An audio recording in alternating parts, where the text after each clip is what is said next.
256 ভোটে, আর 26-এ হারাবো ভবানীপুরে। এখানে নাটক করতে এসছেন, যতবার হারবে যতবার আসবেন ততবার হারবেন। আপনি 21-এ এসেছেন ছত্রধরায়, অরূপ দাস জিতেছে। আপনি 21-এ এসেছেন মানিকপুরে, সুমিতা সিনহা জিতেছে। আপনি হেঁটেছেন সিপিএম অফিস জুলপুর মোড় থেকে সিএসএ মাঠে হেলিকপ্টারে উঠেছেন। অধিকারী মুক্ত করতে এসেছিলেন, পিসি মুক্ত হয়েছে পূর্ব মেদিনীপুর। শুভেন্দু অধিকারী বিজেপি জিতেছে, অভিজিৎ গাঙ্গুলিও জিতেছে। আপনাকে আমি বলবো হাটবারে হাটবারে আসুন।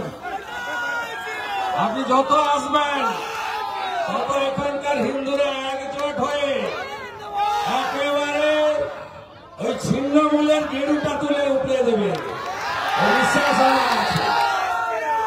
আমি তো প্রত্যেক দিনই ভিজি, কারণ আমাদের বোন, আমাদের কন্যা, আমাদের দিদিরা আক্রান্ত।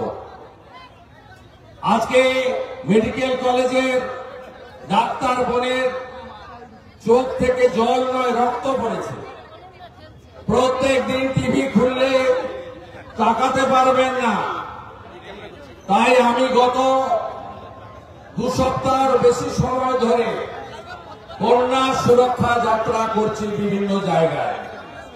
আমার পরপর 3 দিন আছে, আজকে কাঁথিতে, আগামীকাল হুগলি জেলার, হাওড়া জেলার সলপে এবং আগামী পরশু দিন খড়গপুরে। তাই আমি, আপনারা যদি রাজি থাকেন, আমার হাঁটতে অসুবিধা নেই, ভিজতে অসুবিধা নেই, কারণ আমি ডেইলি ভিজি।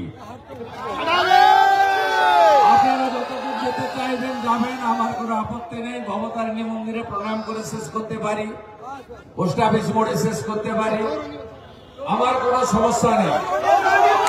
আপনাদের আসার কোনো সমস্যা নেই।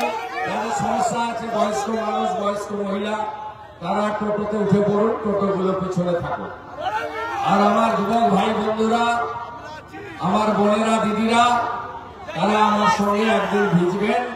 বোনেদের জন্য ভিজবো, আমাদের কন্যা বেটিদের জন্য ভিজবো, আমাদের দিদিদের জন্য ভিজবো, আমাদের মা, মাসি, কাকি, জেঠি, পিসিদের জন্য ভিজবো। ভোটবাদে তৈরি হন। মেজরিতে 2জন সনাতনী অস্বাভাবিকভাবে মারা গেছে। প্রথমে স্ট্রোক চালাচ্ছিল, দিবাকর এসডিপিও আছে, ভোটের সময় যাকে ঘাট ধাক্কা মেরেছিল ইলেকশন কমিশন। তারপরে এখন ইলেকট্রিকের শর্ট সার্কিটে বলছে। শর্ট সার্কিট যদি হয় তাহলে হসপিটালে না গিয়ে তাদেরকে থানায় নিয়ে যাওয়া হয়েছে কেন? তাদের ডেট ডিক্লিয়ার কে করলো? আমরা এটা ছাড়বো না। ওই মহরম কমিটির, জলসা কমিটির অনুষ্ঠানের অনুমতি আছে কিনা, ইলেকট্রিক কানেকশন না হয়েছে কিনা, যারা খুন করেছে এখানকার তৃণমূলের সংখ্যালঘু নেতা গরিবুল ইসলাম সহ সবগুলো পালিয়ে গেছে, ঘরে তালা চাবি বন্ধ, লক এন্ড কি। সবগুলোকে ঠিক সোজা করবো আইনের রাস্তায়। ওই পশ্চিমবঙ্গ রাজ্যে বোমা ফাটিয়েছিল, সবগুলো এখন এনআইএতে জেলের মধ্যে আছে। আমরা কোন জায়গায় এইভাবে বেআইনি অত্যাচার আমরা সহ্য করব না। আগামীকাল খেজুরি থানা এলাকায় সনাতনী সমাজ বন্ধের ডাক দিয়েছেন। আমি সকালে জলকা থানার সামনে থেকে বিজ্ঞাপন মিছিলে আপনাদের সঙ্গে পা মিলাবো। অল্প অল্প বৃষ্টি হচ্ছে, বৃষ্টি হয়তো বাড়তে পারে, কারণ এটা বর্ষাকাল, আষাঢ় মাস, সামনে শ্রাবণ আসছে, বাবার মতো জল ঢালবেন সময়। হর হর মহাদেব বলে একটা মধু বলা বলে দক্ষিণ 24 পরগনার মঙ্গলবার যাবে মহাদেবকে অপমান করে, অপবিত্র করে ছেড়েছিল। আমি 24 ঘন্টার মধ্যে পুলিশকে বাধ্য করেছি তামিলনাড়ু থেকে ওকে ধরে নিয়ে আসতে। তাই আপনারা হর হর মহাদেব বলে মানুষের শ্রাবণ মাস সব জায়গায় মহাদেবের মন্দিরে ভালো করে জল ঢালবেন। আর এদেরকে সরাতে হবে। তৃণমূল মানে চোর, তৃণমূল মানে নারী নির্যাতনকারী, তৃণমূলের আমলে কোন কন্যা সুরক্ষিত নয়। আমরা তো বিজেপি কর্মী বা মহিলাদের বা হিন্দুদের বাঁচানোর জন্য কথা বলি। এখন যা অবস্থা হয়েছে, তৃণমূল নিজেরাই হয়তো দাবি করবে গত 3 দিনে 3টে উইকেট পড়ে গেছে।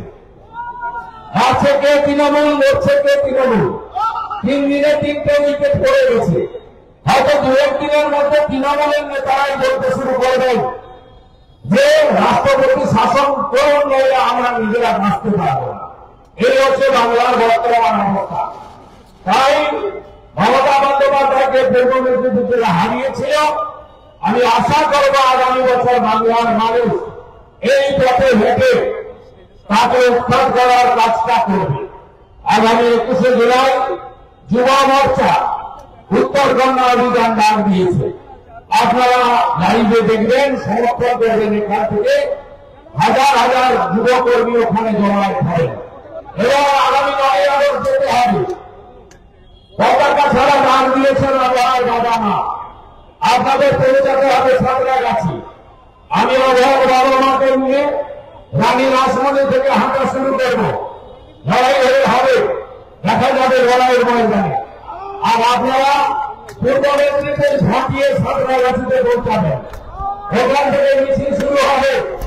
আমরা আবার বাবা মার ডাকে নবান্ন অভিযান করব, কারণ ওনার বাবা মাও বলছেন, আপনারাও বলছেন দফা 1 দাবি 1, দফা 1 দাবি 1, দফা 1 দাবি 1, দফা 1 দাবি 1, দফা 1 দাবি 1,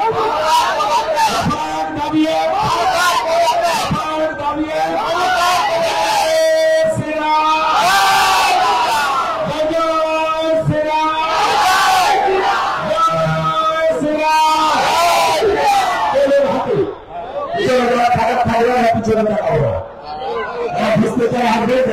অসুবিধা আছে, তারা প্রকৃত থাকবেন, আপনাদের সুরক্ষায় বড় করবেন।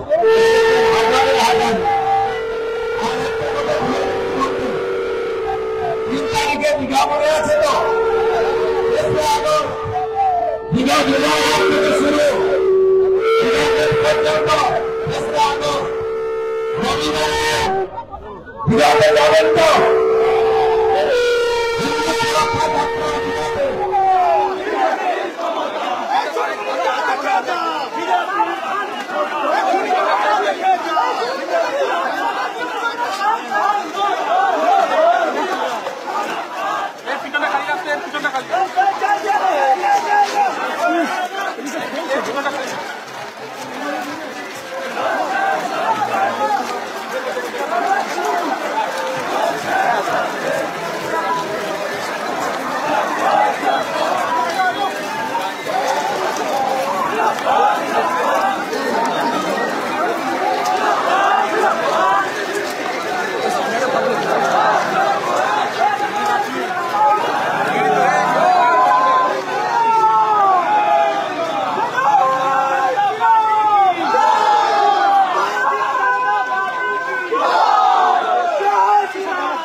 আমাদের ভিডিও ভালো লাগলে লাইক এবং শেয়ার করুন। কমেন্ট সেকশনে গিয়ে জানান আপনাদের মতামত। আরও ভিডিও পেতে আমাদের চ্যানেল সাবস্ক্রাইব করুন এবং প্রতি মুহূর্তে খবরের আপডেট পেতে প্রেস করুন বেল আইকন।